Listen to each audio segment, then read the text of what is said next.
Lead poisoning. You know it's bad. You may know about some of the health problems that can occur as a result of exposure to lead, but did you know that people working in construction trades are at a higher risk for lead exposure? And did you know that the work you do can put others at risk? In the next 30 minutes, you'll find out what you can do to reduce your exposure to lead and how to protect yourself, your clients, and your family from the dangers of lead. Topics to be covered will include introduction to LeadSafe weatherization, health hazards caused by lead exposure, tools, materials and safety equipment, work setup and containment procedures, cleanup and disposal, LeadSafe weatherization quiz. You'll see how easy it is to reduce the risks of working with lead-based paint or presumed lead-based paint by following simple, common-sense, lead-safe work practices. Once you have completed your training, you'll see that working in a lead-safe manner requires only minimal time and effort, yet the reward is great. Peace of mind and good health for yourself, your clients, and your family.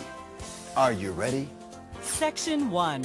Introduction to LeadSafe weatherization. In Section 1, you will learn definition of LeadSafe weatherization, which homes require lead-safe practices, why following lead-safe practices is important. What is lead-safe weatherization, or LSW? It's pretty simple. It means minimizing the potential for causing lead hazards while weatherizing a home. It begins with one basic rule. Assume that all homes built prior to 1979 have lead-based paint and practice lead-safe weatherization. The state of California has developed a set of standards and protocols based on the presumption that lead-based paint is present in all pre-1979 homes.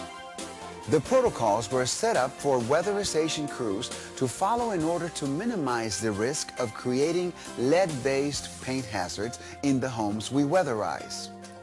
The standards were also put in place to safeguard workers and their families. There are just 3 important things to remember when following lead-safe work procedures. Prepare. Prepare the work area before starting lead-safe weatherization activities. Contain. Always follow practices that will stop or reduce the spread of lead dust and debris, such as wet misting when scraping and placing 6 mil poly on the ground around where you are working. Clean.